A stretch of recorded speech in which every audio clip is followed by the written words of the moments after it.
हमारी सोच से भी ज्यादा बड़ा है। चिली के साहिल समंदर पर पैसिफिक ओशन में अगर अर्थ के आर पार सुराख भी किया जाए तो तब भी वो सुराख अर्थ की दूसरी साइड पर पैसिफिक ओशन में ही निकलेगा।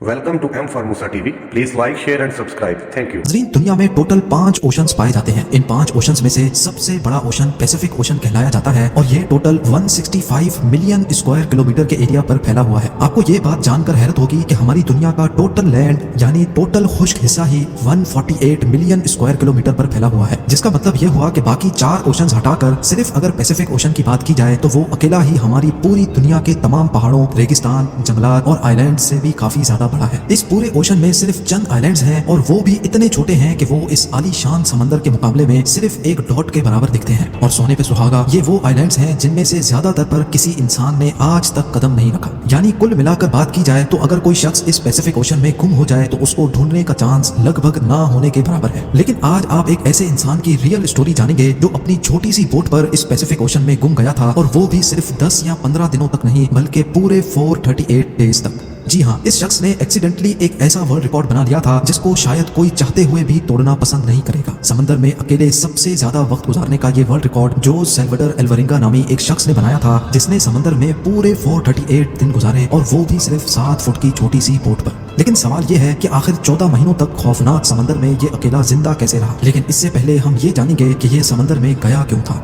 ये बात है 2012 की, जब मेक्सिको के एक छोटे गांव कोस्टा एजुल में जोस एल्वरिंगा नामी ये शख्स रहता था। जोस उस वक्त 36 साल का था और ये एक एक्सपर्ट मछेरा भी हुआ करता था। 17 नवंबर 2012 वाले दिन जोस अपने एक साथी के साथ फिशिंग के लिए अपनी छोटी बोट पर रवाना हुआ। इनका प्लान था कि वो समंदर में सिर्फ 30 घंटे गुजारेंगे। इसी वजह से इनकी छोटी सी बोट पर कुछ ज्यादा सामान भी नहीं था। इस 7 फुट की बोट में सिर्फ एक इंजन और एक रेफ्रिजरेटर था जिसमें वो मछलियां स्टोर करते थे। अपने साथ सिर्फ एक दिन का खाना पीना लेकर जाने वाले जोस को ये कहां मालूम था कि उसके अगले 438 दिन उसकी जिंदगी के बदतरीन दिन होने वाले हैं। वो मेक्सिको के साहिल से 120 किलोमीटर दूर गए और अपना जाल समंदर में बिछा दिया। लेकिन उसी वक्त एक खौफनाक समंदरी तूफान वहां आ पहुंचा। अपनी जान बचाने के लिए वो मछली के जाल को वहीं छोड़कर वापस साहिल की तरफ उल्टे पांव भागे। पूरे 6 घंटे बोट को मुसलसल तेज रफ्तार में भगाते सुबह के 7 बजे वो साहिल से अब सिर्फ 20 किलोमीटर दूर थे और उनको अपना गाँव नजर भी आने लगा था। वो इस तूफान को तो काफी दूर छोड़ आए थे, लेकिन अब उनकी किस्मत काम करना छोड़ गई थी। साहिल से सिर्फ 20 किलोमीटर की दूरी पर उनकी बोट का इंजन खराब हो गया था। अब ना ही उनके पास चप्पू थे और ना ही बोट की डायरेक्शन कंट्रोल करने वाला सेल,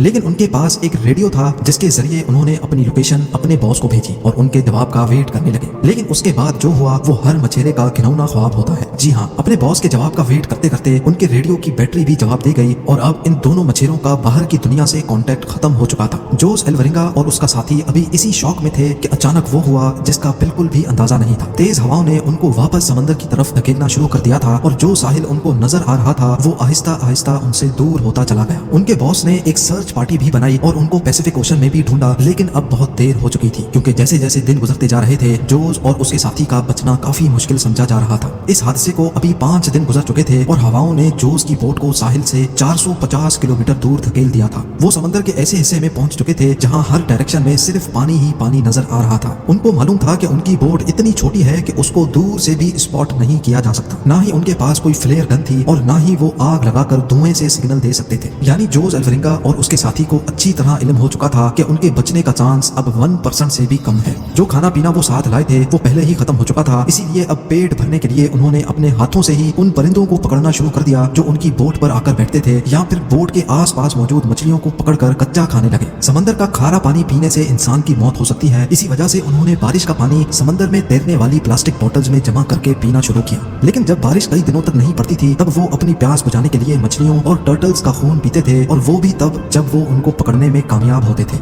दिन गुजरते गए और फिर महीने। ये दोनों जिस मेंटल टॉर्चर से गुजर रहे थे वो इमेजिन करना भी हमारे लिए मुश्किल है। आखिरकार जोस एल्वरिंगा का साथी ये टॉर्चर बर्दाश्त ना कर सका और 4 महीनों के बाद उसने सुसाइड कर लिया। अब इस छोटी सी बोट पर बात करने के लिए भी जोस के पास कोई नहीं था और वो चारों तरफ घिरे इस समंदर में अकेला जिंदगी गुजारने लगा। मैप में देखा जाए तो एक अंदाजे के मुताबिक अब जोस पैसिफिक ओशन के इस हिस्से में मौजूद था और ये दुनिया का खामोश तरीन हिस्सा माना जाता है। हत्ता कि यहाँ से कार्गो शिप्स भी कभी कभार गुजरती हैं। मेक्सिको के साहिल को छोड़े 6 महीनों से भी ज्यादा हो चुके थे और इस दौरान जोस ने अपने साथी को भी खो दिया था। इसी वजह से वो काफी ज्यादा फ्रस्ट्रेटेड भी हो चुका था। एक दिन जोस को दूर समंदर में एक कार्गो शिप गुजरती दिखाई दी। पिछले 6 महीनों में वो पहली शिप देख रहा था और ये मंजर देखते ही उसकी जिंदा रहने की उम्मीद वापस से जागने लगी। जोस ने कार्गो शिप की तरफ हर तरह के इशारे किए, लेकिन बदकिस्मती से शिप के क्रू को ये छोटी सी बोट नजर नहीं आई और देखते ही देखते उसकी जिंदा रहने की उम्मीदों पर एक बार फिर से पानी फिर गया। इमेजिन करें कि समंदर के बीचों बीच एक दिन मौत से लड़ने के बाद जब आखिरकार जान बचाने का आसरा मिले और वो भी इग्नोर करके चला जाए तो कैसा लगेगा। 11 महीनों के बाद जोस अपनी इस छोटी सी बोट पर 8000 किलोमीटर ट्रेवल कर चुका था। उसके कपड़े भी फट चुके थे और उसके पास खुद को सनलाइट से बचाने के लिए सिर्फ एक अंडर वेस्ट बची थी।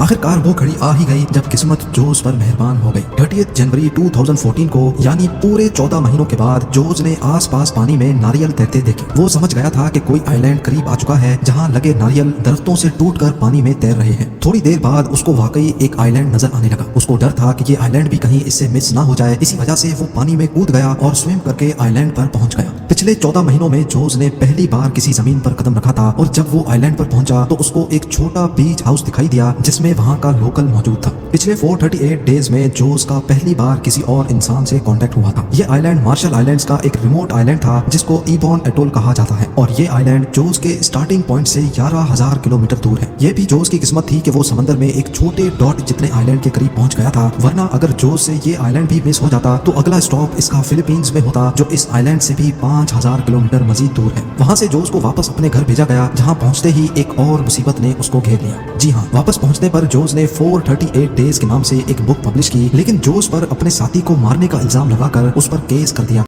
Thanks for watching M Formosa TV. Please like, share and subscribe. Thank you.